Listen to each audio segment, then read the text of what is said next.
Thank you, Nikki. Thank you, Mario. It's really exciting for me to be here in Vienna at this conference. The first conference kind of celebrating the ecosystem growing here in Vienna, the startups.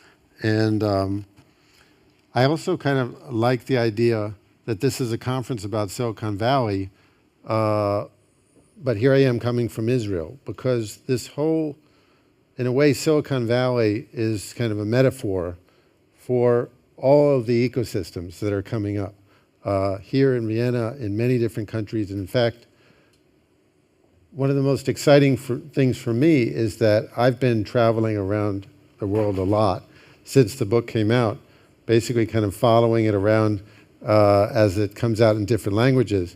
And the amazing thing for me is seeing startups coming up everywhere, in Africa, in Asia, in South America, of course through Europe and in the United States. And the book Startup Nation is basically about one, we call them ecosystems, that is the largest collection of startups outside of Silicon Valley right now. We've got about 3,900 venture-backed companies, according to one database.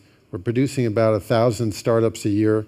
That doesn't mean that the whole thing is growing by that rate, because a lot of them fail, a lot of them disappear, of course. But it's it's the place in the world that's getting more venture capital than any other, including the United States. About 2.5 times as much venture capital per capita as the United States, about 30 times as much as Europe. That's, of course, per capita, not absolute terms. Silicon Valley is much bigger still than Israel. But the book Startup Nation is really about, why did this happen in Israel? Why not somewhere else? That's the question we asked ourselves and we tried to answer. And it's really about culture, it's about history, it's about a lot of things. I want to talk, though, about a few things that explains why this happened in Israel, and then go on to what this means for Austria and for other countries, and then say a little bit about kind of the world that we're in, that we have to realize is going around us, that's changing. So first, about Israel. I think that it really begins with something about the nature of innovation, which is something that people have a misconception. They think it's about ideas. And you can see this if you Google right now, if you do Google Images and you put in the word innovation, you'll get lots of pictures of light bulbs, because we think of innovation as ideas. The symbol of idea is the light bulb, so that's innovation. The problem with that is there are a lot of great ideas everywhere. I don't think there are more ideas in Israel than anywhere else. The problem is that ideas are very important. They may be the beginning of a startup, of innovation, but maybe they're the least important part. It's actually, there are two big things you have to add to the idea, two big ingredients to turn it into a startup or into an innovation. The first is a lot of drive and determination. We talk about, in the book, about chutzpah, that's kind of a word you might know, that's sort of in that basket of drive and determination, grit, audacity. There's a lot of words for it. And the other big ingredient you have to add to ideas is a willingness to take risk. That's very important. Because why is this?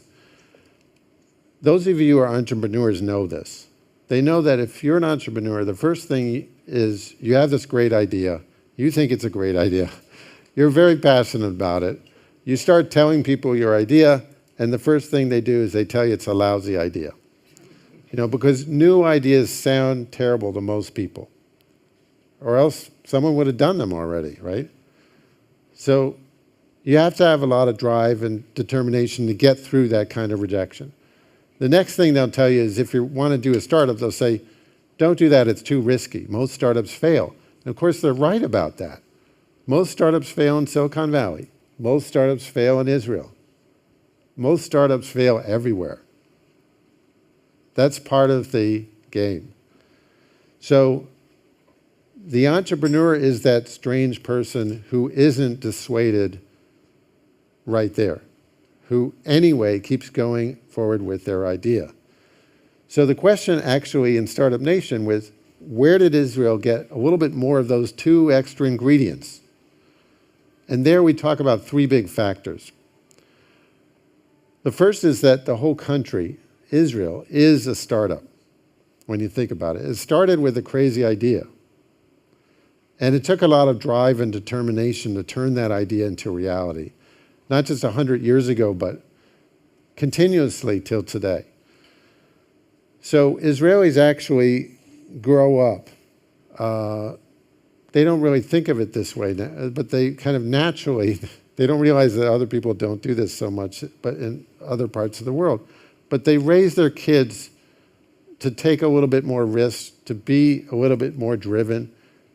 And part of the reason they do that is because that's what they realize kind of is part of being Israeli, that you have to be that way to be there. But it's also the second big factor, which is that at 18 years old, our oldest daughter, we have 3 daughters, our oldest daughter is just turned 18. So she started getting little notices from the army saying, we'd like to talk to you. Because in Israel, men go in for 3 years of army service, women for 2 years, generally speaking. And actually lately, many young kids going in the army are postponing their service for a year. That's what our daughter is doing. So this is part of the way we raise our kids, because we know that when they turn 18 or 19, they're going to be going into the army. So if we don't kind of raise them to be determined and willing to take risks, they're going to have a bit of a shock when they get into the army. So we're not doing them any favors if we kind of pamper them too much.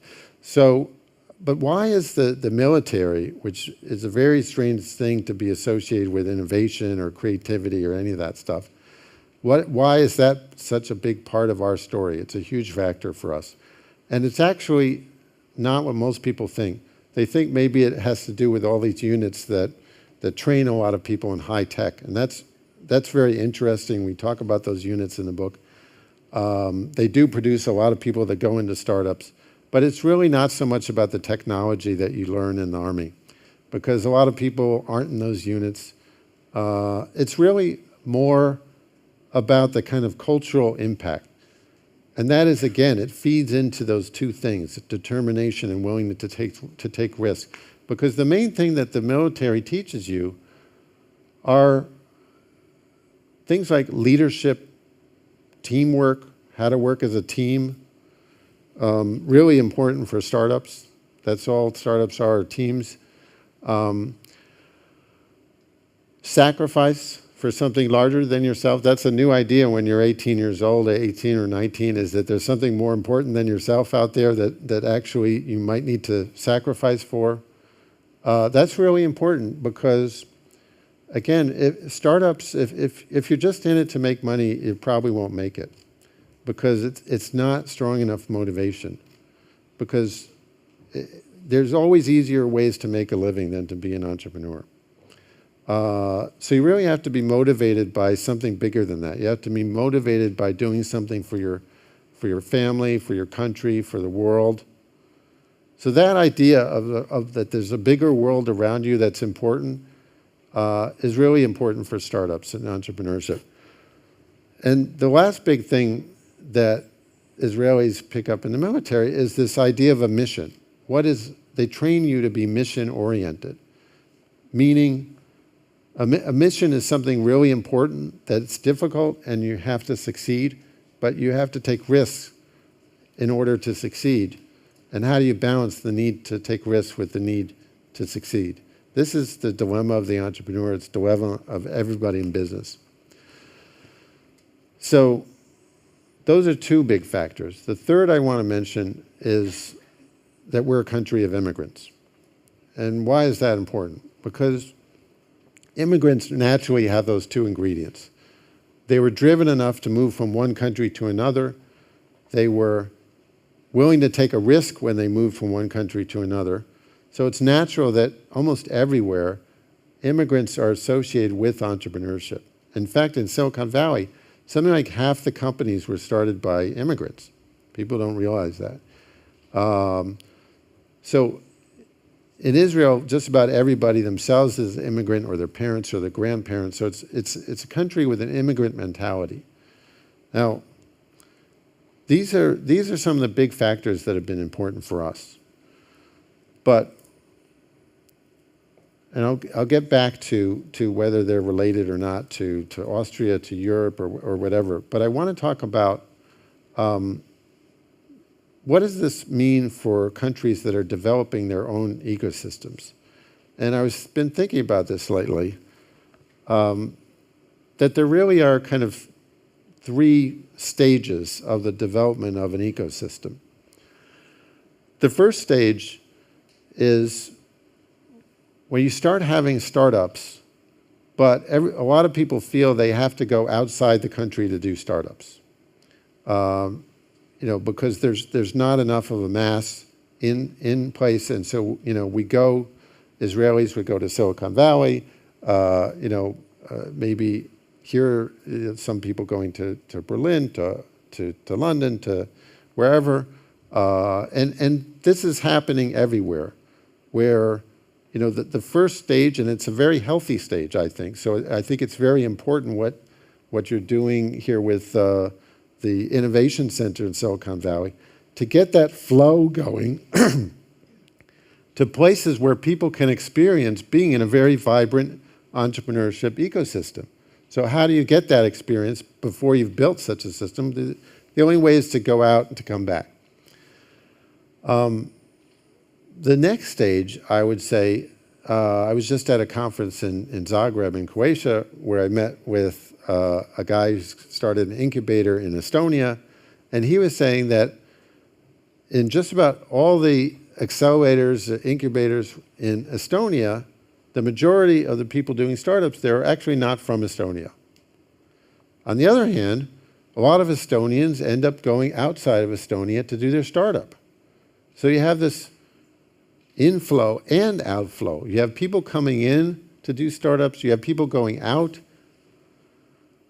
And this is another big, healthy part of developing an ecosystem, I think. I think, in fact, that Israel should be more like Estonia in this way, that I think it's a problem that we've got a lot of accelerators in Israel. We've even got, accelerators inside the corporates. Microsoft and Google and Citibank have all opened accelerators in Israel, along with all the private accelerators. So there's a lot of accelerating going on, but it's just about all Israelis in these accelerators. And I think we need to have more of an international scene, because this is getting to where I want to go in terms of what's going on in the world today. And I'm going to say something a little bit heretical in a conference that's about Silicon Valley, and that's to say that I think that those of us who are outside of Silicon Valley, whether we're Austrians or we're Israelis, need to start thinking of it as an advantage, not just a disadvantage.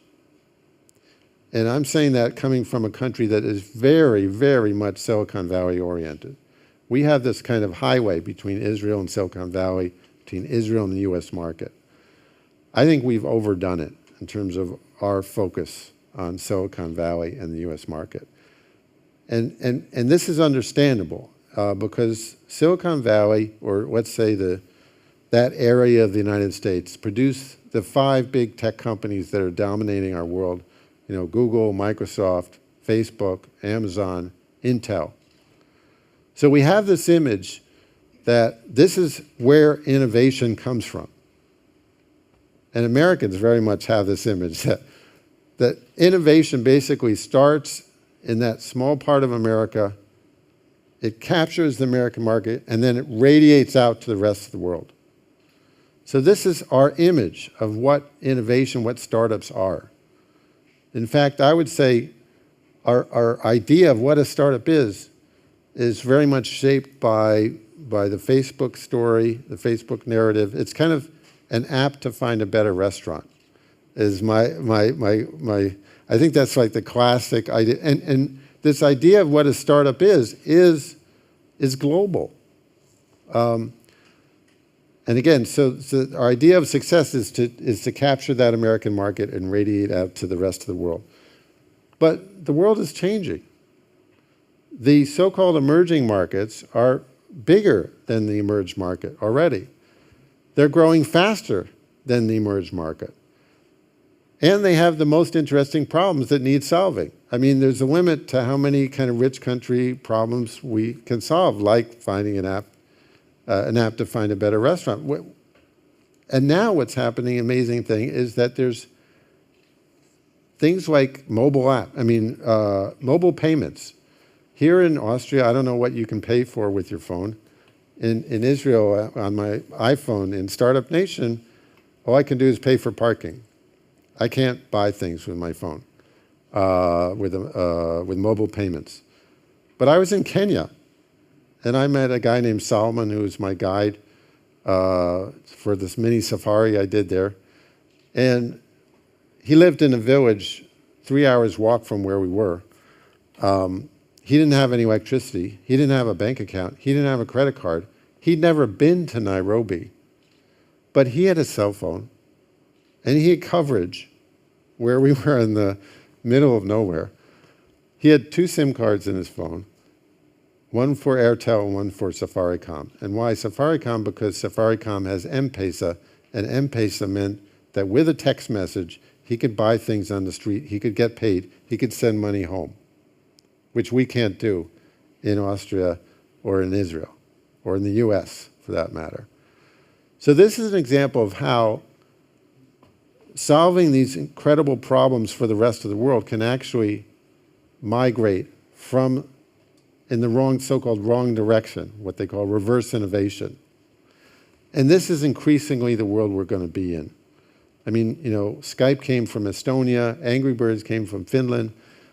That addictive game, Flappy Fish or Slappy, whatever it is, came from one guy in Vietnam, not even a company, one guy in Vietnam, and top, Zynga and all the other big game companies. This is the world. I mean, we're in a world where we already have 5 billion cell phones. And now a majority of them are feature phones. But now, just at the last Mobile World Conference, they announced a $25 smartphone. And that's not even in China. So that was like Motorola or someone, a big company. So very soon those 5 billion mostly feature phones will be smartphones. That means they'll all be on the internet. And which means these things are going to come from everywhere increasingly. And this is why we're seeing startups coming up everywhere, basically the last 5 years, 2 years, 1 year. And we're kind of in a global race here. Who's going to be the leading ecosystem in Europe, in Asia, in Africa, in South America? I don't know. You can't judge by the size of the country. I mean, who would have guessed that Israel would have been a big player in this? So we don't know whether in Asia it'll be Vietnam or Singapore or China, or in Africa whether it'll be Kenya or Rwanda or South Africa or Latin America will be Colombia or Peru or Chile or Brazil. I mean, the game is on, and it can happen anywhere.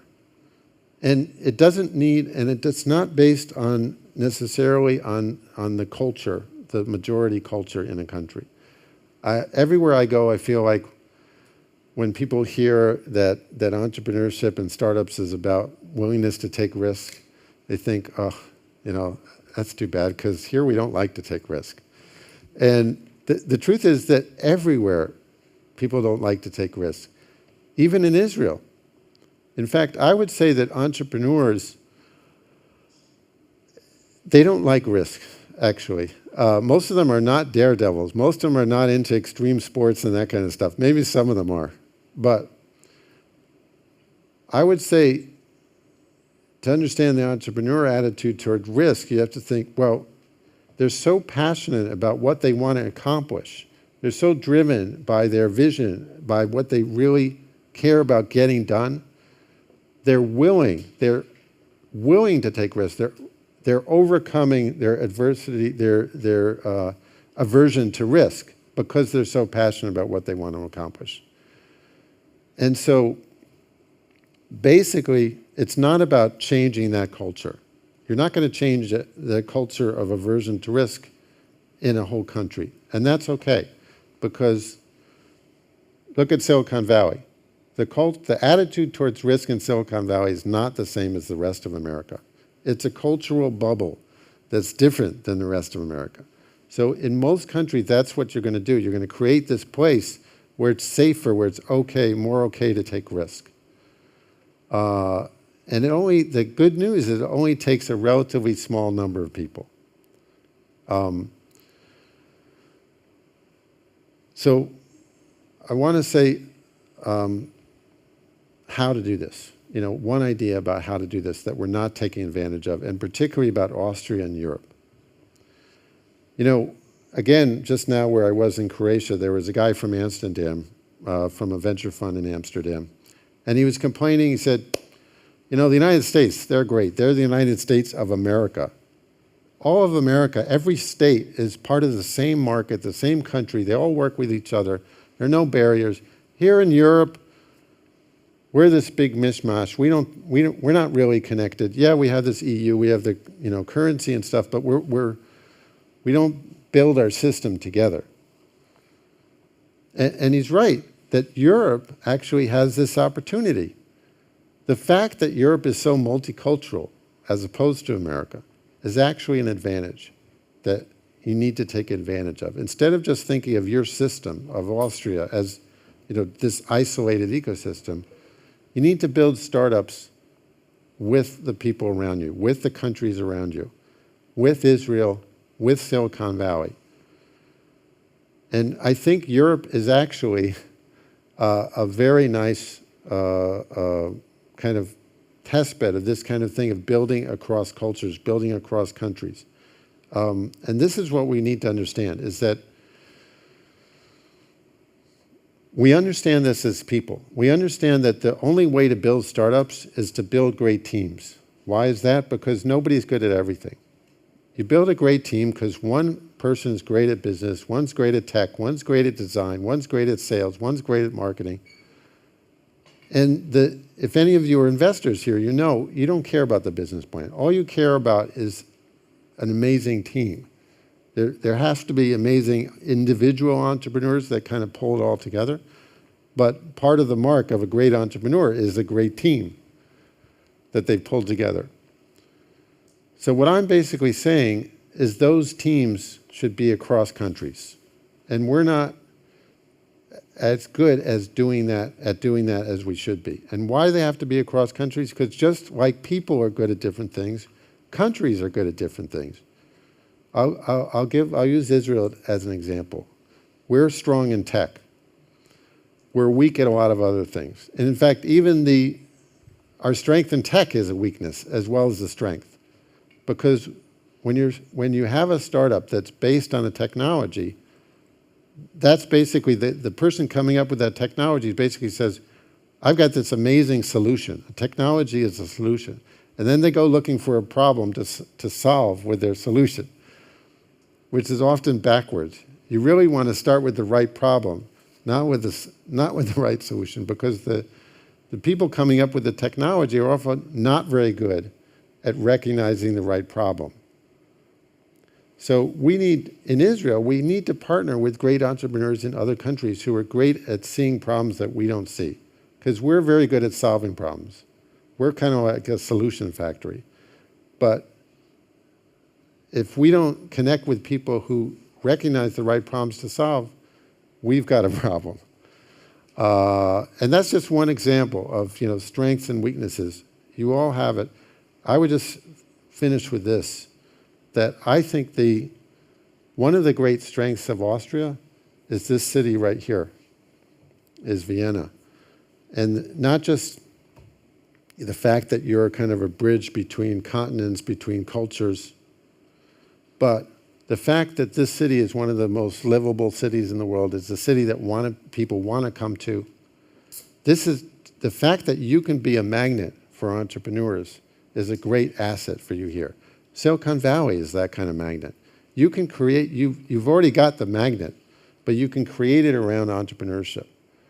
And really last thing is, while I all encourage you to go to Silicon Valley to experience it, you have another Silicon Valley right here closer to you that's called Startup Nation, a 2-hour direct flight from here. So I really encourage you to visit, to feel this kind of environment, to be inspired by it, and to combine your strengths with ours. Thank you very much.